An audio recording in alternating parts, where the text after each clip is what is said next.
Hi everyone, in today's video I will show you how to check if a string contains a substring in PowerShell.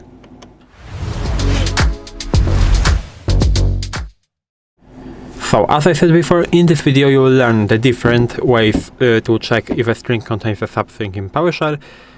I will show you some methods and we can start the video. So first of all, we will create maybe a simple string, of course, that we will use as an example. So for example, we will create a string t, hello, and PowerShell, like this. So we have a string, and how we can check if the strings contain a substring, for example the substring power. We can do something like this. The first way is to use something what we call contains. We have to use dot notation in order to do it. So first of all we are specifying the string. Now we are doing dot notation and contains, like this. Now we have to open the parentheses. Inside of this parentheses we have to open the quotes. And now we have to specify the string that we are looking for. So in this case it will be power. So in the string t we are looking for the word power. As you can see we have the word power, so we will get true, of course. But it's very important to say that by default this contains method is case sensitive. So if I will do power with the lowercase p, as you can see we are getting false.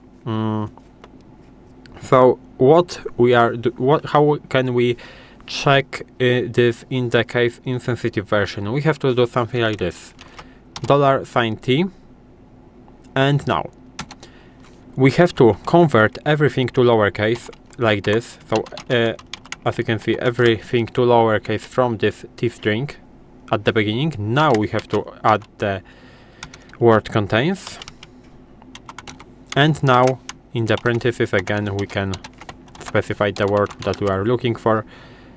As you can see, now we are getting true. So this is the contains method. Now we can use something what we call minus like. This is also something what we call wildcard matching.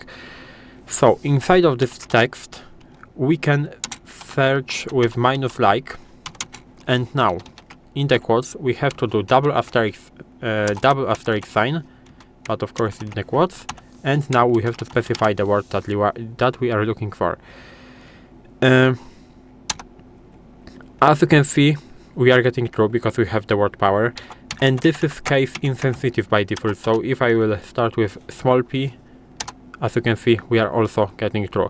So this is the second method. Now we can use minus match also. So t minus match and the word power. As you can see this is also working, and we can check if it is case sensitive or insensitive. As you can see this is also case insensitive, so this is not that accurate.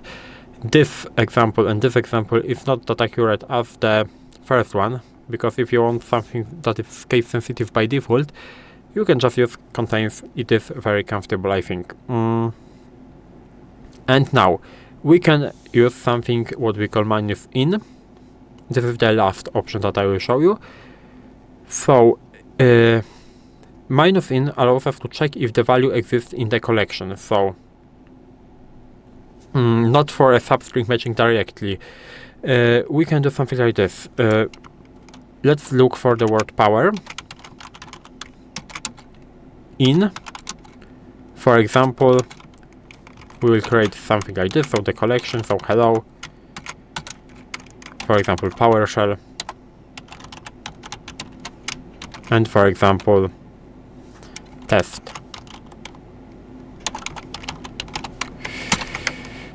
As you can see, by doing this we are getting false, because we don't have a directly word power in this collection. We have only PowerShell, but you have to you need to have the exact word that you specified here inside of this collection in order to get true. And we can check if it is case sensitive or not. It is not, so this is also what you can use.